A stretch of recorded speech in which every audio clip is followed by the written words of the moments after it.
Mas essa penitenciária modelo de El Salvador é usada como uma vitrine para todo mundo de segurança máxima. Eu já conhecia essa penitenciária porque há uns anos eu assisti um documentário na Netflix que se chama Por Dentro das Prisões Mais Severas do Mundo. E é bem bacana, eu acho que era um britânico que apresentava a primeira temporada, e aí eles mostraram vários lugares em que as prisões eram severas. E severas não apenas no sentido de segurança máxima, mas em como a vida do detento era complicada ali dentro, de acordo com as regras ou de acordo com a falta de estrutura.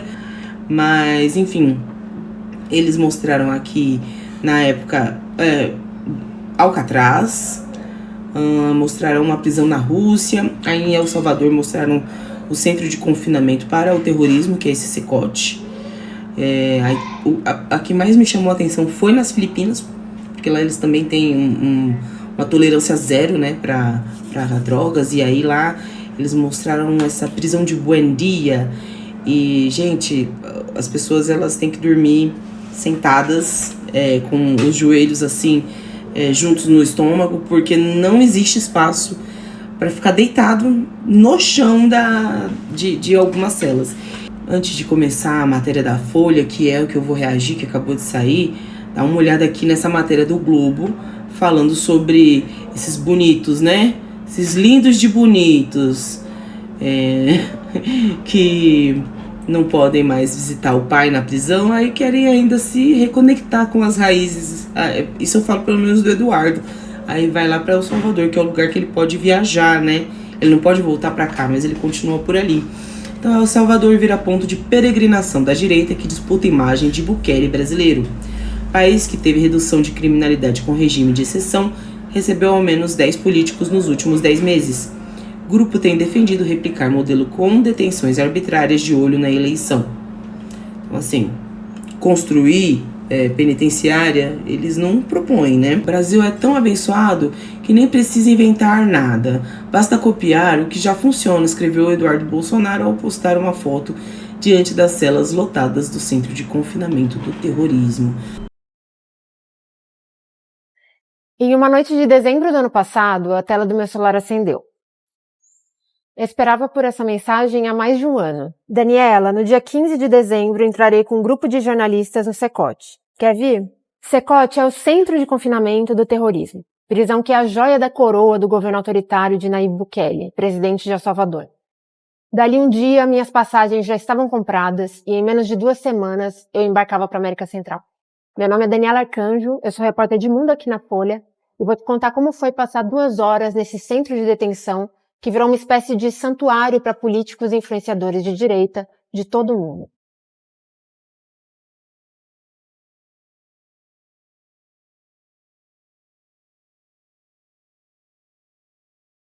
Los Chicanos. O CECOT foi criado em janeiro de 2023 com estardalhaço e sob a alcunha de maior prisão do mundo, com capacidade para 40 mil presos. A gente já vai destrinchar esse número e ver que talvez ele não seja bem assim. Mas o importante é que a mensagem pegou. Parente, impreciso, mas impactante, é típico de Bukele, líder que tem uma das mais bem-sucedidas estratégias de comunicação do mundo atualmente. Nascido em uma família abastada de São Salvador, Bukele trabalhou com campanhas publicitárias para partidos antes de entrar efetivamente na política. Carinha de soco, né? Em 2012. Uma vez no poder, fez valer o seu antigo ofício e vendeu, com êxito, um sonho para um país marcado pela violência. Em 2019, ele chegou à presidência. Prometer paz não era bem uma novidade na política de El Salvador, que por anos foi um dos países mais violentos da América Latina. Em 2015, por exemplo, a taxa de homicídios da nação passou de 105 por 100 mil habitantes, mais de 3 vezes o índice do Brasil no mesmo ano. Desde esse pico, porém, o número de homicídios vinha caindo em El Salvador. A tendência de queda seguiu sob Bukele até uma repentina onda de violência estourar no final de março de 2022. Foram 87 mortos em 3 dias, algo que não se via pelo menos desde 1992, quando acordos de paz encerraram uma guerra civil no país. Hoje há fortes evidências de que a matança foi, na verdade, um colapso na negociação entre o governo Bukele e gangues, o que vem sendo investigado até mesmo pela justiça americana. Mas na época, a violência serviu de pretexto para um estado de exceção que se mantém até hoje. E foi nesse contexto que o Cecote foi construído. Quando eu contatei o governo Bukele pela primeira vez para pedir uma visita, era novembro de 2024. Nossa, eu achei que o Cecote era mais antigo. De que ano que é esse documentário que eu assisti? Ah, tá. As temporadas foram entre 2016 e 2023. Pensei que o Cecote fosse mais antigo. Naquele momento, a prisão já tinha virado um ponto de parada obrigatório para youtubers que iam a El Salvador. Essa é a maior. Centro de Rui Senet. confinamento del terrorismo. Eita porra. Políticos também já começavam a ver vantagens em ter uma foto em frente ao complexo ou diante de presos tatuados atrás das grades. É porque dá aquele contraste, né? Tem um nome específico na semiótica que fala disso. Você se coloca como diferente, coloca vários iguais, assim, uma subclasse atrás de você, pra você se destacar. É igual aquela pessoa que vai fazer um trabalho voluntário num país da África. Ela é loira, daqueles olhos brancos, assim, que estalam. E aí ela faz aquela foto, né? Bem bonita, dela única, no meio de todas aquelas pessoas humildes, necessitadas. Tem o mesmo contexto. Então, nomes como Nicolas Ferreira e Eduardo Bolsonaro foram até o presídio. Olá pessoal, a gente está aqui em El Salvador. Trata o Bukele como, não vou falar divindade que é muito forte, mas... Por isso, pode ser então uma entidade do mal. achei que valia a pena conhecer o que acontecia nos bastidores desse tipo de visita. Saí de São Salvador na manhã do dia 15 de dezembro em uma van do governo, acompanhada de outros jornalistas e 2 youtubers. O Cecote fica no município de Tecoluca, a cerca de 70 quilômetros de São Salvador. Ao chegar perto da área do presídio, o sinal do celular cai. A prisão conta com 8 pavilhões, cada um com 32 celas de cerca de 91 metros quadrados e 80 camas. Em sua suposta capacidade máxima de 40 mil detentos, cada cela abrigaria 156 pessoas e daria a cada uma um espaço de menos de 0,6 metro quadrado. Segundo o diretor da prisão, hoje há quase 20 mil presos no Cecote. O Cecote é uma prisão de segurança máxima. Por isso a importância do cumprimento estrito dos protocolos de segurança. Queria saber quais foram os youtubers que estavam junto. Nesse contexto de pouca transparência, é difícil identificar quais partes da visita representam o dia a dia da prisão de fato. Sim. O tour é milimetricamente coreografado para a imprensa.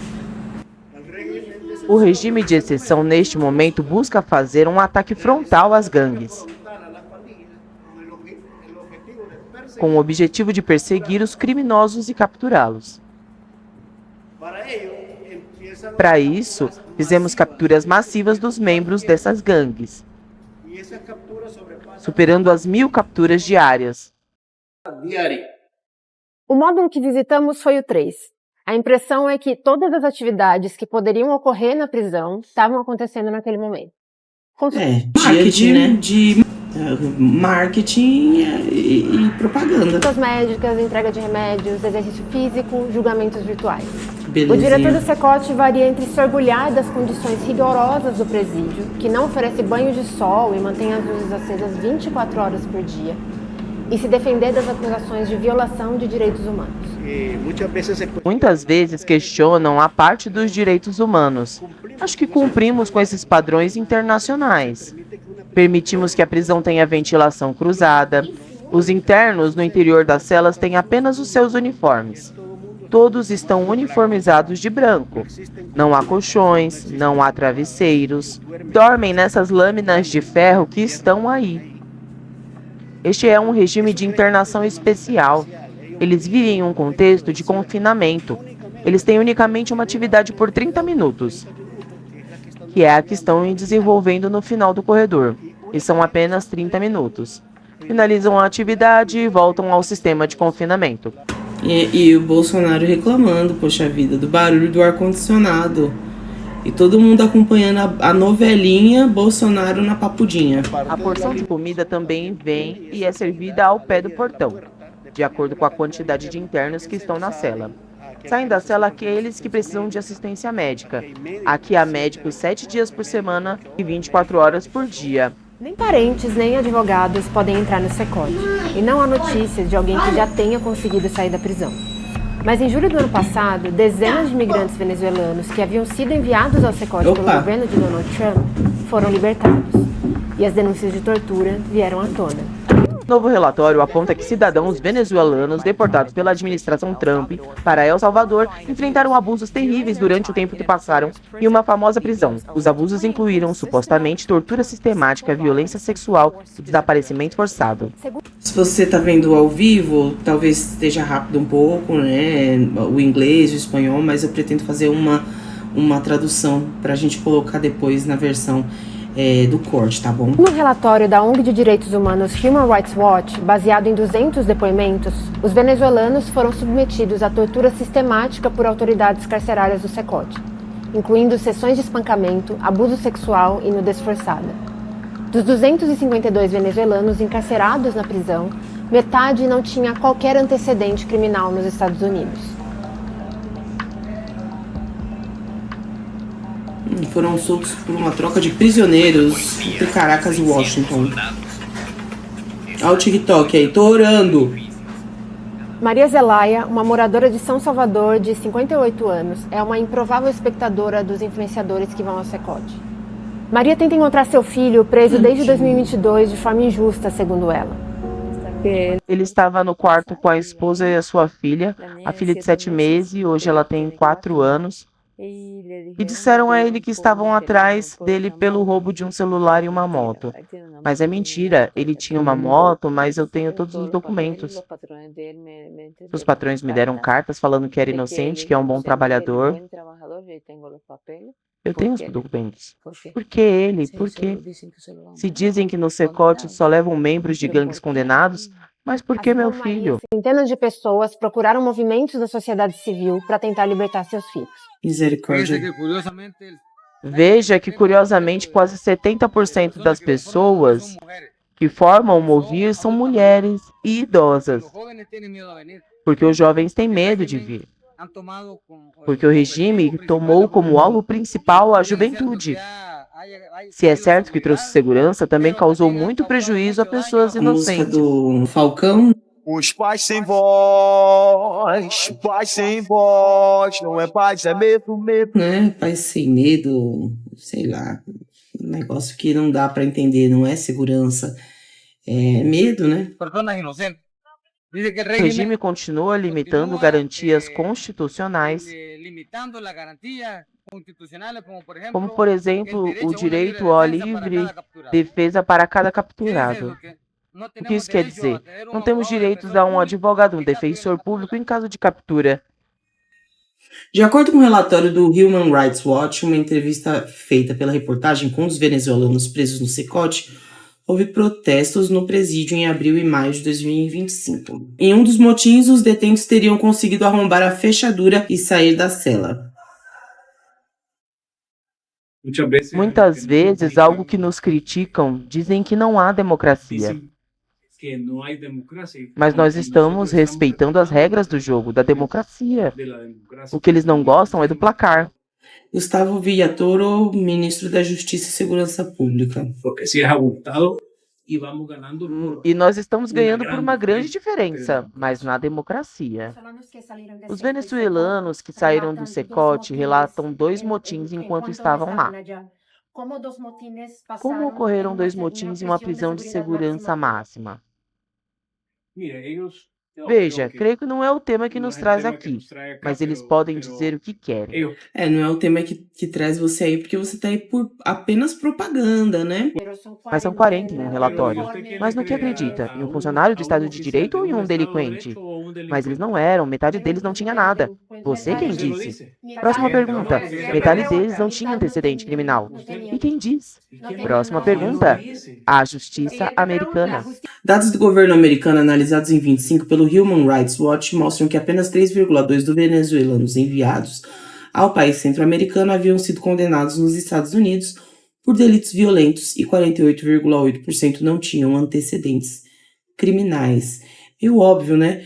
O jovem não sai na rua porque ele tem medo de, igual um imigrante nos Estados Unidos, ir preso simplesmente porque hoje o cara acordou e tinha que bater a meta. E você ali, ó, parecia certinho com um cara de gangue, ó, vem pra cá. Até sair já tá lá, ó, anos. O governo de El Salvador nunca se pronunciou oficialmente sobre o relatório. E nem vai.